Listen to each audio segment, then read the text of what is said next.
ভিডিওর শুরুতে একটা পোল দেই, দেশের সহিংসতা বেড়েছে নাকি সহিংসতা কমেছে?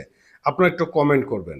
তো যাই হোক, আমরা বিগত আওয়ামী লীগ সরকারের সময় দেখেছি যে আওয়ামী লীগের বিভিন্ন এমপি মন্ত্রীরা তারা নানান ধরনের কথা বলতো, দেশে কোনো চুরি নাই, দেশে কোনো সহিংসতা নাই, দেশে কোনো দুর্নীতি নাই, এবং আমরা দুর্নীতির জিরো টলারেন্স হিসেবে আমরা কাজ করা শুরু করেছি। তো আওয়ামী লীগ সরকারের যে কথাগুলো বলতো এগুলো নিয়ে নানান মানুষ নানানজন ট্রোল করতো। তো যাই হোক, বাংলাদেশে নাকি এখন আগের তুলনায় দুর্নীতি এবং অপরাধ অনেক কমেছে, এরকম একটি মন্তব্য করেছেন প্রধান উপদেষ্টার প্রেস উইং। বন্ধুরা, দেশের যে চলমান পরিস্থিতি আপনারা সবাই দেখছেন যে দেশে কি অবস্থা হচ্ছে। চাঁদাবাজি, লুণ্ঠন, ধর্ষণ থেকে শুরু করে প্রকাশ্যে মানুষকে মেরে ফেলা পাথর দিয়ে নানান অপকর্মে কিন্তু জড়িয়ে পড়েছে, কিন্তু সরকার এই জায়গাগুলোতে ব্যর্থ হচ্ছে। আর সরকার যখন এগুলো নিয়ন্ত্রণ করতে ব্যর্থ হচ্ছে, তখন এই ব্যর্থতা ঢেকে দেওয়ার জন্য প্রেস সচিব তিনি যে কথাটি বলেছেন সেটা আসলে মেনে নেওয়ার মতো কথা নয়। সত্য এই জিনিসটা আসলে লুকায় রাখার জন্য সবাই চেষ্টা করে। তো যাই হোক, দেশে নাকি কোনো বড় ধরনের সহিংসতা এখনো বাড়েনি, আগের তুলনায় অনেকটা কমেছে, এরকম একটি কথা তিনি বলেছেন।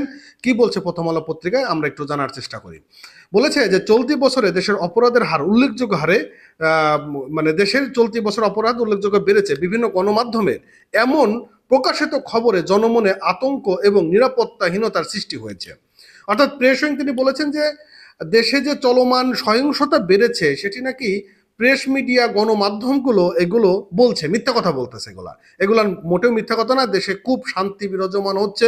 দেশে কোথাও ডাকাতি, ছেঁচড়ামি, চুরি, দর্শন, প্রকাশ্য খুন কিচ্ছু হচ্ছে না। দেশ অনেক শান্ত হয়ে গেছে, জাপানের মতন হয়ে গেছে আমাদের দেশ।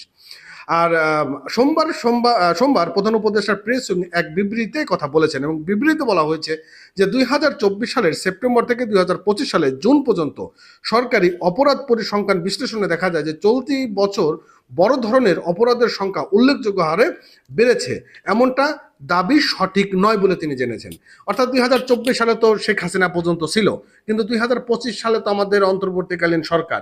কিন্তু এই সরকারের সময় যে দুর্নীতি বেড়েছে, খুন বেড়েছে, রাহাজানি বেড়েছে, ধর্ষণ বেড়েছে, প্রকাশ্যে মানুষকে অপহরণ করছে, তো এগুলান আসলে কিছুই না, এগুলান মিথ্যা কথা বলা হচ্ছে।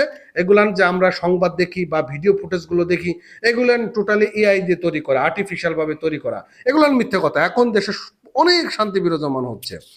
এবং বলেছে যে পুলিশ সদর দপ্তর তথ্য অনুযায়ী যে গত 10 মাসে বড় ধরনের অপরাধের প্রবণতা স্থিতিশীল রয়েছে। মানে বিগত এই 10 মাসে যে অপরাধের সংখ্যা ছিল, মানে আমাদের যে ফ্যাসিস্ট শেখ হাসিনা তার সময় যে অপরাধ ছিল, সেই অপরাধ এই 10 মাসে এখন স্থিতিশীল রয়েছে, কোনো অপরাধ নাই দেশের মধ্যে এখন, এমন বক্তব্য তিনি দিয়েছেন। এবং এই বক্তব্যে হয়তো আপনারা মনে মনে ভাবছেন যে আসলে এরকম একটা মিথ্যা কথা কিভাবে একজন প্রেস উইং বলতে পারে। একটা দায়িত্বরত কর্তব্যের জায়গা থেকে, তিনি তো নির্বাচিত সরকার না, তিনি যেটা সত্য বলবে সেটাই তো বলা উচিত, কারণ 2 দিন পর ওনাকে চলে যেতে হবে। এখন এই যে মিথ্যা কথাগুলো বলে বলে রেখে যাবে, আগামী দিনে যদি কখনো আওয়ামী লীগ ব্যাক করতে পারে, এইসব মিথ্যা কথা এদের জন্য একটা বড় কাল হয়ে দাঁড়াবে। আর পরিসংখ্যানে বড় ধরনের অপরাধ দ্রুত বাড়ার কোনো লক্ষণ নেই বললে বিবৃতিতে বলেছেন। মানে বা উনি যে পরিসংখ্যানটি দেখছেন ওনার অফিসে বসে বসে, তাতে বলা হচ্ছে যে দেশে অপরাধ আর কোনো বাড়ার সম্ভাবনা নেই, তবে যেরকম এখন অপরাধ হচ্ছে এভাবেই থাকবে আর কি। মানে এইভাবে যেভাবে খুন লুণ্ঠন হচ্ছে এভাবেই থাকবে, এর থেকে বাড়ার কোনো সম্ভাবনা নেই।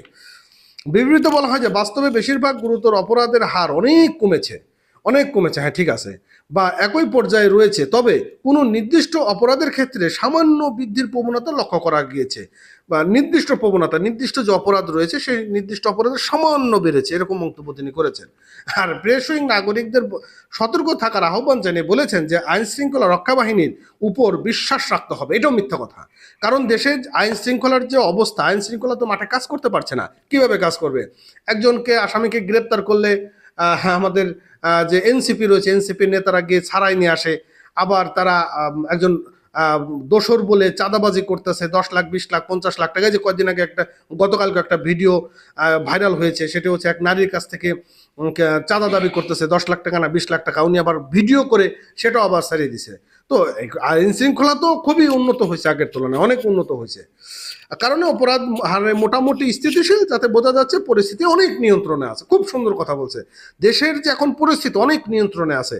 এখন আমি প্রেস উইংকে বলবো যে এই মিথ্যা কথাটা বলার জন্য আপনি কতদিন ধরে স্ক্রিপ্ট রাইটিং করছিলেন? এত সুন্দর গুছিয়ে গাছিয়ে মিথ্যা কথা বলতে তো আর সম্ভব না, একদিনে সম্ভব না। হয়তো আপনি দীর্ঘদিন ধরে পরিকল্পনা করছিলেন, মানে শেখ হাসিনা যখন ক্ষমতা ছিল হয়তো ওই সময় থেকে আপনি স্ক্রিপ্ট লিখছিলেন যে শেখ হাসিনা চলে গেলে আমি এই স্ক্রিপ্টটা পড়ে পড়ে আপনাদেরকে শোনাবো। তো যাই হোক, দেশের পরিস্থিতি তো আপনারা ভালোই দেখছেন, আমরাও ভালোই দেখছি। এখন একটা কথা, সেটা হচ্ছে সরকারের উচিত এখন সুন্দর নির্বাচন দিয়ে সম্মানের সাথে চলে যাওয়া। এটাই হলো এখন সব থেকে ভালো হবে। দুর্নীতি করুক, ছিনতাই করুক, রাহাজানি করুক, নির্বাচিত সরকারই করুক। আর নির্বাচিত সরকার এগুলো করলে এর বিরুদ্ধেও প্রতিহত করা যাবে, প্রোটেস্ট করা যাবে, কিন্তু আপনাদের বিরুদ্ধে কিছু করা যাচ্ছে না। ভালো থাকেন।